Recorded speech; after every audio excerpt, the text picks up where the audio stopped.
90% of the time, I have no idea what I'm talking about. No one knows what it means, but it's provocative. It's not. It Gets the people going. You're now listening to Diagnonsense. Look at all this damage! With Justin Pendergrass and Kurt Honak. You are a sad, strange little man. Then we would just be idiots saying nonsense.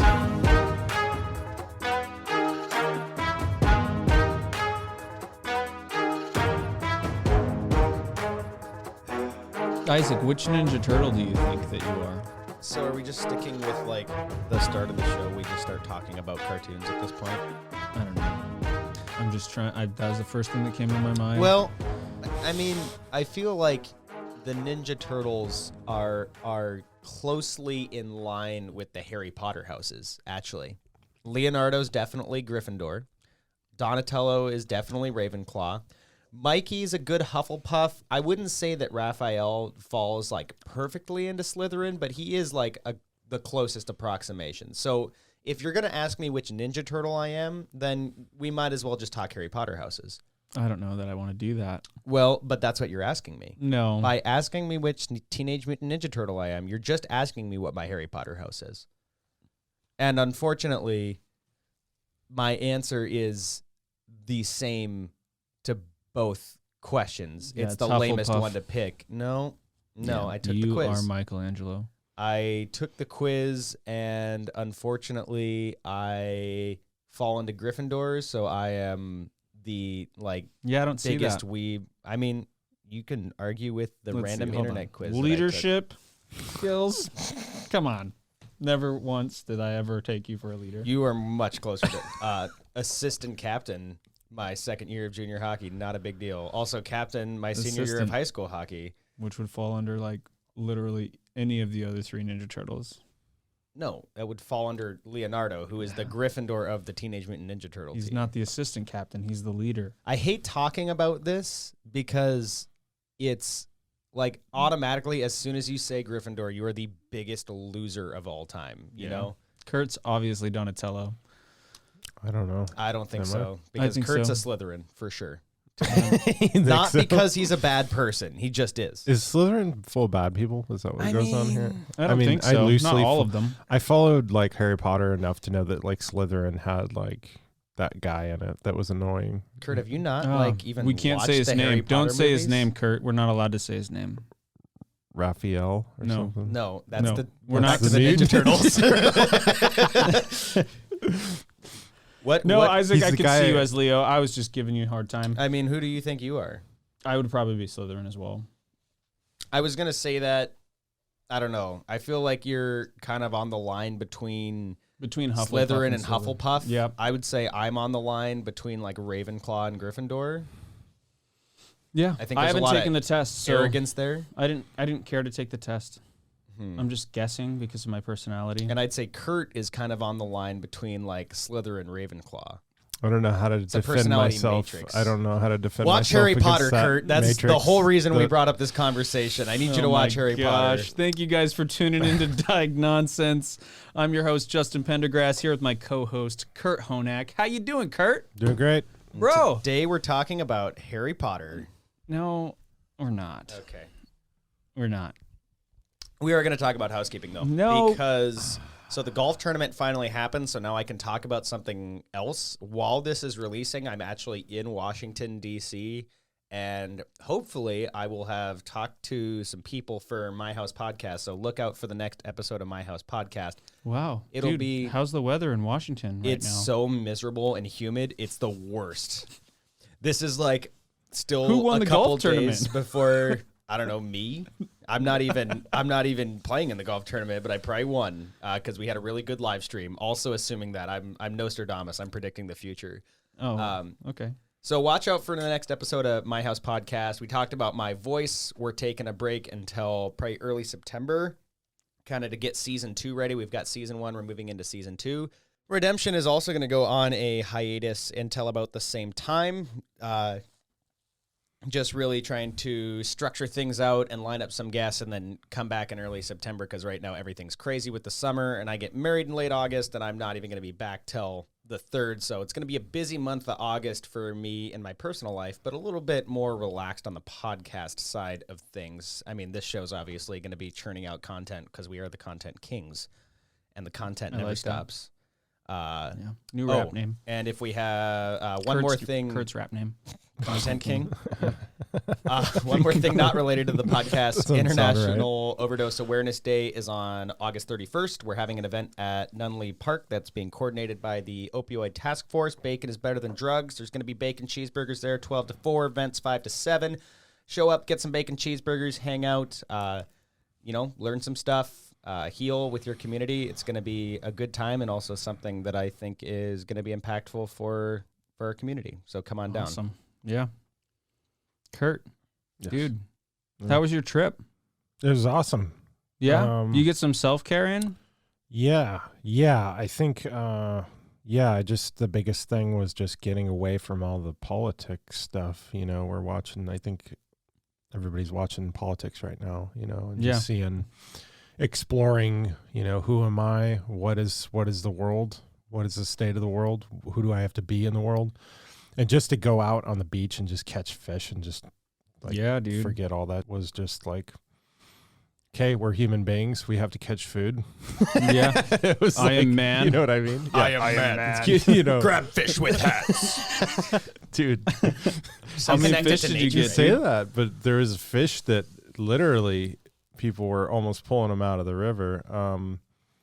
We got close to 40. So rock on. Yeah. That's a good haul. Oh yeah. Like some of our friends that were down there had like set up camp and then the next day had caught their limit. So wow. It was crazy. Yeah. Yeah, and in how many days were you out there? I think we got out there. We started our trip on Sunday, but crashed with a friend and then went out there Monday and set up camp. So that was a good strategy, right? Because it just poured all weekend. Because people wrapped up Sunday and then we were out there Monday. So it was like, that was a good strategy. A lot of competing. Monday, Tuesday, we had a lot best of days to fish up here because that's when all of the tourists and all the people from Anchorage that are driving out, like they're all back home at that point. Well, working, if they've got a work schedule, they're going to get back. Yeah. Who works? Hopefully working. No, that's rad, dude. You 40 fish though. Heck yeah. My wife was out there actually this weekend, but she came back Sunday, so you were getting there as she was coming back. She it just poured on them all weekend. So it was hard for them. Yeah, well, I will say the rain. So our setup was we had like an awning above our tent, and then we had a tarp under our tent, which was a little overkill. I think we could have gotten rid of the tarp under our tent because our tent is pretty waterproof. So I think we could have actually done without the tarp below. But the awning's nice because if you want to cook breakfast or something, you could just do that like right outside your tent and not get rained on. So that was a good strategy. It would be even cooler if we just slept in the vehicle. But I think it depends on like then you don't really have space to change though. There's a few different disadvantages and advantages. Depends on how you want to do it and like how long. But sleeping on the ground sucks. But I don't know. Did you guys have like I prefer sleeping on the ground. Do you? I do. Yeah. As opposed to the vehicle. That. I mean, I've done both, but like there is something to be said for like being grounded on the earth. Like I don't want to advocate too much for that hippie mumbo jumbo, but I do enjoy like having that feeling of like being just down on the ground. Yeah, I slept outside a lot in my days. I feel like I had nowhere to live. Man. So sleeping outside just is not something that I'm interested in doing anymore. So you're just gonna make me feel like a bad person now because I like camping? No. So I can't. I'm like happy camping to let people go camping. Okay. I'm just saying that like I've camped enough for a while. Yeah, I guess I don't really brag about like my camping experiences since I do work at a homeless youth drop-in center. I didn't come back after I did my camping trip this year and be like, yeah, camping was so much fun living in a tent outside. Like, right. I wasn't in like, we weren't like, I had a cot set up. So, I mean, it was like bougie. This is a sweet setup. It wasn't Bougie like I was camping sleeping setup. in a hole. So, I that- mean, we had a bougie, Episode of Parks and Rec where like Tom brings like the TV and like the blow up mattress and is like plugged into Ron's car and like drains the car battery like playing Xbox or something in his camping setup. Yeah. That's the setup. When I was young, my mom would make me sleep outside in the summer, and we would set up our system out there in the tent too. So completely get it. That's how you do it, dude. You're really just making me feel bad about camping now. No, I'm not trying to make you feel bad about camping. It's just my experience with camping was a completely different one. Y'all can camp. I'm happy for you guys. Go camp. I love how this conversation about camping has just devolved completely into childhood trauma at this point. Look, dude, I don't have trauma about it. I just don't enjoy sleeping outside anymore. Fair enough. Fair enough. It's different. It's kind of funny because we're all going. I mean, I was camping. That was a couple weeks ago, though. But Kurt just got back from a trip. Justin, you just got back from a trip as well. And I'm getting ready to go on a trip to D.C. and then to Montana for a friend's wedding. So man, trips are self-care, dude. Trips are How was your trip? I mean, your trip was kind of for work, though. My trip's for my ministry, but it was good. It was really good. We drove out Friday into Fairbanks. I'll get really a little bit churchy for you because it's what I do. But Michael and I just had a lot of good time with fellowship and in prayer, and we met some really, really fantastic people who are just doing life for God, and it's really incredible just to go out there and find people who have the same hearts as you and experience that, The Lord showed up in a huge way for us this weekend. Just more and more confirmation that we're doing what we should be doing as far as our ministry goes, and just continuing to move forward. It's really sick. We stayed in this really small cabin. I've seen the video. It's so funny. It was the smallest cabin. It's smaller than our studio that we're in right now. And there was one bed. And I was like, dang, Mike, there's no way that I'm sleeping on that full mattress with you. So they brought us a cot. They just didn't have any other rooms available. There was a lot of people in town. In Fairbanks, like who wants to go to Fairbanks? Look, I don't know what was going on that weekend. Well, they had like they had like a bunch of events going on that weekend, actually. There was like a huge like pot festival or something like that. Yeah, but it's Fairbanks. No, that's why it was a pot festival. That's Everyone not from Fairbanks. Like, Fairbanks is the worst. It's like miserably cold during the winter. It's miserably hot during the summer. No, it was actually it was pretty good. The weather was perfect. Shut up, Justin. Just let me stop disproving my point. Let me just first rant. the camping and now this. Yeah, I know. Every time I try to bring something up, you're just bursting my bubble over here. No, it was good though. I really enjoyed it. They brought me a cot, so I didn't have to sleep on the floor. Do you enjoy that feeling of being on the road? The feeling of the road trip. I mean, because both of you went down with like people that you knew or that you were close to. I mean, Kurt, you were with your family, and then Justin, you were with Mike. Just with Mike. It was just me and him. I didn't know anybody else we were going to meet. I think there's something to be said for that. Just like going with like one or two people. I'm just talking about like the travel process. Yeah. Well, I don't know. I mean, I went down with my dad. I think it's kind of lonely to go alone and do it. Oh, for sure. But like just a couple people. I mean, you do have to. It does remind you, I think, how like you have to depend on other people. Like some of the things that we were doing, like as a team, it was like okay, like you really do. You forget about that a little bit. I think when you're, I do anyway. Like just the day to day. Because it's easy to get lost in your head, I think, and then when you're out there and you're just like Alaska's beautiful too. That helps. Yeah. I mean, just driving Soldotna. down there. Where were you, yeah. Homer? Yeah. No, I was. We were out of Soldotna. Yeah, at the Kenai River there at the head of the Kenai. Oh man, I love Soldotna. Soldotna. I think It's my gorgeous. dad knows it the area better, but it's like where the river like where it enters there, that beach there.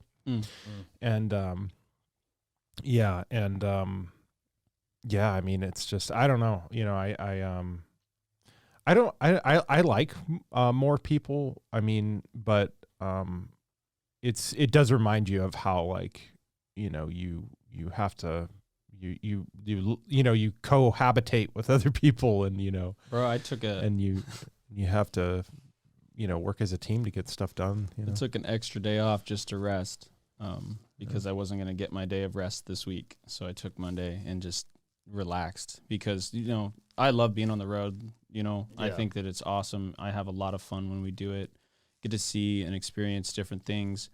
I've lived in Alaska my whole life, and I haven't really traveled a whole lot in Alaska. Just didn't have the opportunities or the need. So now that I'm doing that, I get to see all kinds of things. I get to experience Alaska in a completely different light. And that's really awesome for me. You know, I have to have that extra day of rest, though, because traveling does take a lot out of me.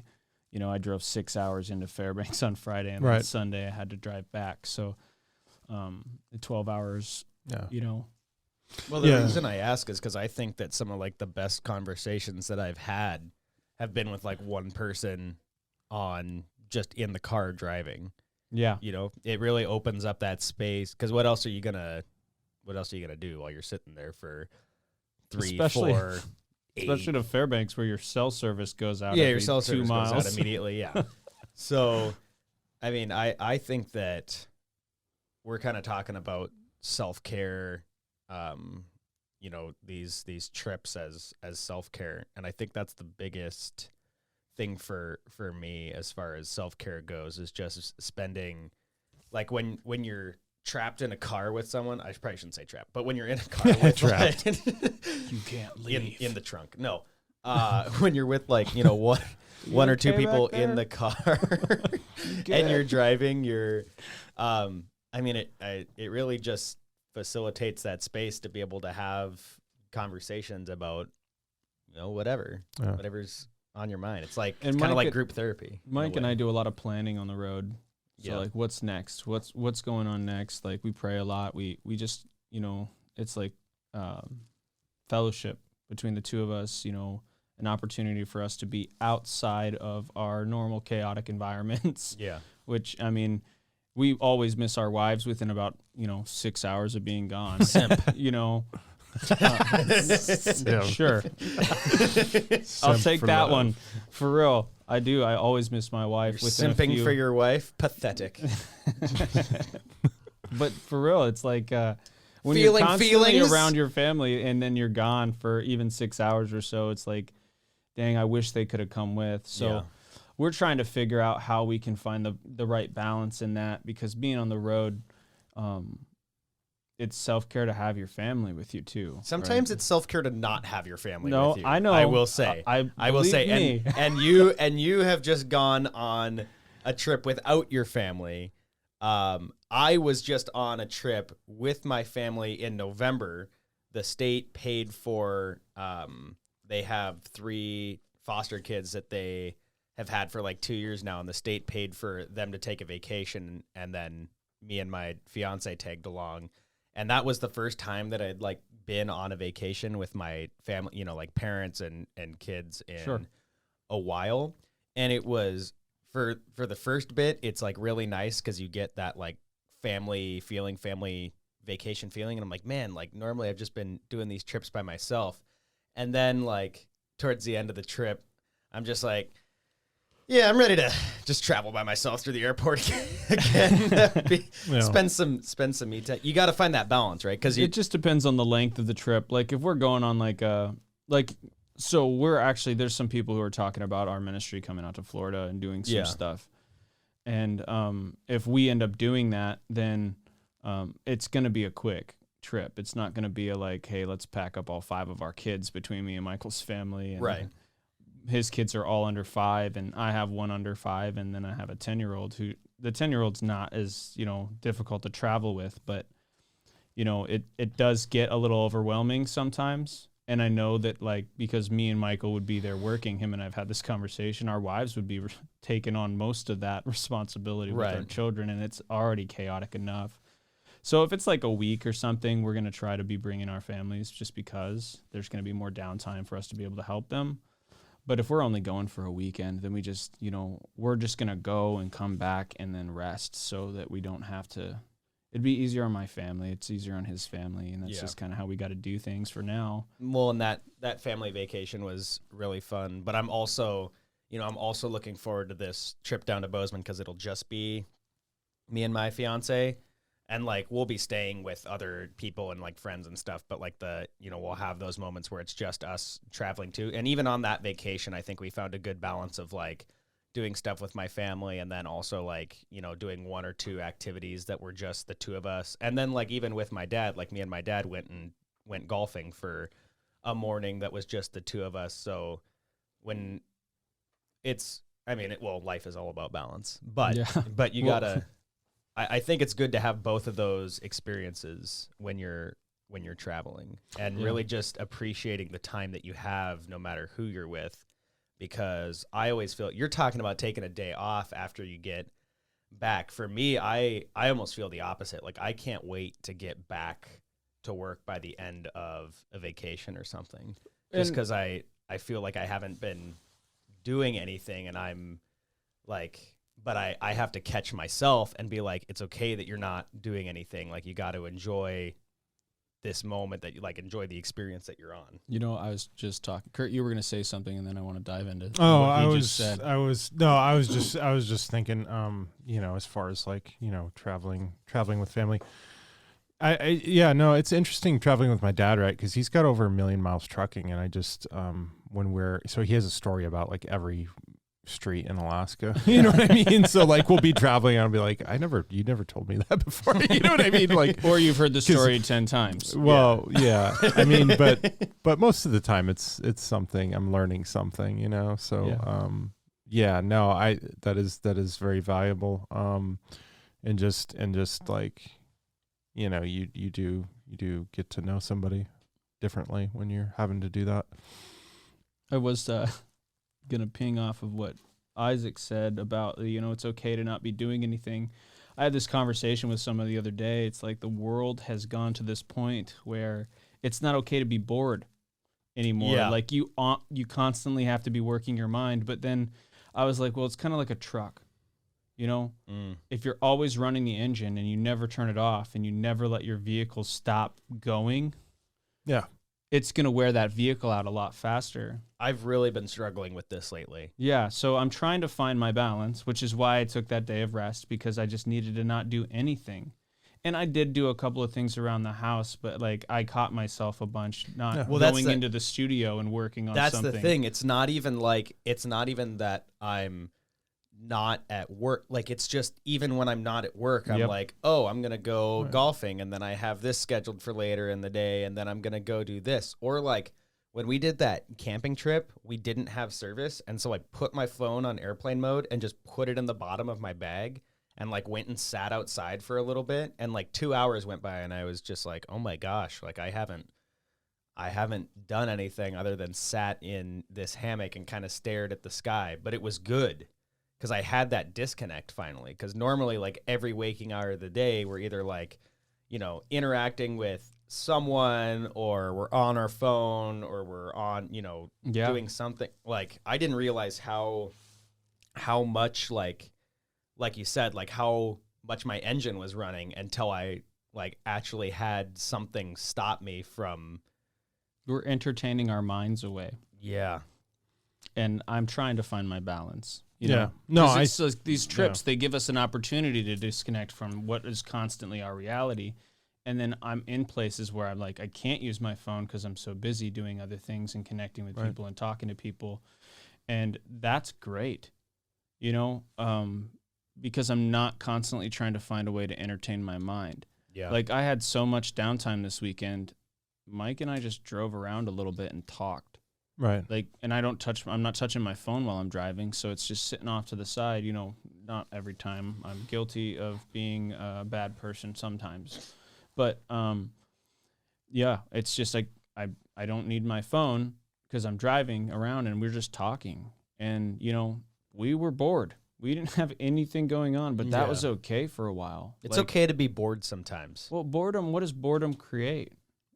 An opportunity for your mind to rest. Mm-hmm. I would say, yeah. I mean, I remember when I first started to do yoga, and I would be like, okay, I'm going to spend 30 minutes doing this. And then, I would be doing it, and I'd be like, checking the time. Yeah. And I would be like, it's like my ego is this kid running around trying to force everything into my life to work right, and my body just telling my body, nope, you're not going to do that. You're just going to let go. You're going to let go of everything.